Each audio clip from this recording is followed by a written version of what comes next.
What if someone returned to town, not for love, not for family, but for revenge? And what if that revenge could change everything in Port Charles forever? Hey everyone, today's story from General Hospital is getting intense and honestly a little dangerous. A familiar face is back in Port Charles, but something feels different this time. Ethan Lovett isn't just visiting, he has a purpose, a dark one. And as secrets start to unfold, it's becoming clear that every move, every conversation is leading to one powerful and mysterious man, Sidwell. So what's really going on? And who's about to make a move that could shake the entire town? Let's break it down. Ethan Lovett's return didn't happen by accident. From the moment he stepped back into Port Charles, something felt off. You know that feeling? When someone shows up and you can tell they're hiding something? Yeah, that's Ethan right now. At first, it looked like a normal visit. Maybe he came back for family, maybe unfinished business. But deep down, people like Sonny could already sense it. Ethan is here for a reason, and that reason is Sidwell. Now things really started heating up when Ethan and Sidwell finally came face to face. The setting? The Metro Court Hotel restaurant. A public place. But the tension between them made it feel like a battlefield. What made this meeting even more chilling is that it wasn't really their first meeting. They already knew each other. Sidwell had done his homework. He knew exactly who Ethan was, and more importantly, who his family was. And then came the threat. Not a loud, aggressive one, but something much more dangerous. A calm, controlled warning. Sidwell made it clear. He knows where Ethan's family lives. Think about that for a second. That's not just information. That's power. That's fear. And Ethan? He's not the type to sit back and ignore something like that. This is Luke Spencer's son we're talking about. He doesn't run from danger. He walks straight into it. So when Sonny approached Ethan with a serious question, things took a very dark turn. Sonny basically asked him, "For the right price, would you take Sidwell out?" Let that sink in. This isn't just about revenge anymore. This is about elimination. Now the big question is, does Ethan actually want Sidwell gone forever? Or is he planning something smarter, something more strategic? Because sometimes destroying someone doesn't mean killing them. Sometimes it means breaking their world piece by piece. And Ethan might just be the kind of person to do exactly that. Meanwhile, in another part of the story, Elizabeth is dealing with something completely different, but just as emotional. She finally managed to communicate with Drew. Now, that might not sound like a big deal at first, but in a situation where communication is nearly impossible, even the smallest connection means everything. Elizabeth believes there are more ways Drew can reach out, more ways to send a message, but not everyone agrees with her. Nina clearly doesn't like this idea. Maybe she thinks it's too risky, or maybe there's something else going on beneath the surface. But here's where things get even more interesting. Elizabeth is about to receive an update about Jason. And this isn't just any update. Jason is reportedly locked away in a prison in Jakarta, far away, isolated, and cut off from almost everyone. But what if he found a way to send a message? And what if that message reached someone unexpected, like his son, Jake?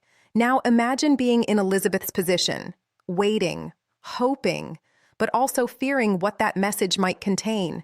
Because sometimes the truth isn't comforting. Sometimes it's devastating. Now let's talk about Valentin, because his story is taking a very emotional turn. Valentin is dealing with guilt, the kind that eats you from the inside. He has finally realized something shocking. Cullum was the one behind what happened to Anna. And that realization, it's tearing him apart. You can almost feel the weight on his shoulders, the regret, the frustration, the pain. And now, he's ready to confess. Possibly to Carly. But what exactly is he going to reveal? Well, it could be about Cullum, or it could be about something even more urgent. Jocelyn, because she's heading straight into danger, and she doesn't even realize how bad it is. Valentin tried to warn her. He really did. But Joss, she's determined. She's not listening to anyone, not Valentin, not authority, not even common sense. She's on a mission to find the truth, no matter the cost. And that kind of determination, it's powerful, but it's also very dangerous. Joss's investigation is leading her to Dante. And this is where things get complicated. Dante knows a lot, more than most people realize. He has information about Jason, Cullum, and even Britt's case at the docks. But there's another layer to this. Nathan. Before his death, Dante and Nathan were very close, best friends. So if anyone can give insight into Nathan, it's Dante. And Joss is starting to question something very important. Is Nathan really who he claims to be? Because let's be honest, coming back from the dead, that's not something you just accept without questions. There's something off, and Joss can feel it. So she turns to Dante, hoping to find answers. But what if those answers only lead to more questions? And now, we come back to Sidwell. The man at the center of everything. Sidwell sees himself as the smartest person in every room. Confident, calculated, always one step ahead. He believes he has control over Port Charles. Leverage, influence, power. And for a while, that might have been true. But here's the thing about power. It doesn't last forever.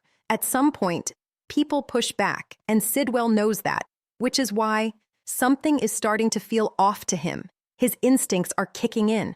On Monday, Sidwell becomes suspicious. But the real question is, who is he suspicious of? Is it Ethan quietly planning something? Is it Sonny making moves behind the scenes? Or could it be someone unexpected, like Lucy or Lucas? That's the scary part. It could be anyone. Because when tension rises this high, trust becomes a luxury no one can afford. Now let's take a step back and understand why all of this matters. Port Charles isn't just a town. It's a place where history runs deep. Every character has a past. Every relationship has layers. Ethan's connection to his family, especially someone like Luke, means he's not someone who forgets or forgives easily. Sidwell threatening his family, that crosses a line you don't come back from. At the same time, characters like Sonny operate in a world where tough decisions are normal. Deals, risks, even life or death choices. So when Sonny asks Ethan about eliminating Sidwell, it's not just a random question. It's a reflection of how serious the situation has become. And then you have Joss, representing a younger generation. Fearless, curious, but sometimes unaware of how dangerous the truth can be. All these storylines are connected, like pieces of a puzzle, slowly coming together. So what does all of this mean for viewers and for the future of the story? First, things are about to get explosive. Ethan versus Sidwell isn't just a conflict, it's a ticking time bomb. One wrong move, and everything could fall apart. Second, secrets are starting to surface. Jason's situation, Valentin's confession, Joss's investigation. These are all threads that could lead to major revelations. And finally, this is a turning point. Characters are being pushed to their limits. And when that happens, people either break or they change forever. So what do you think? Is Ethan really planning to take Sidwell down? Or is there a bigger plan we don't see yet? Drop your thoughts in the comments. I'd love to hear your theories.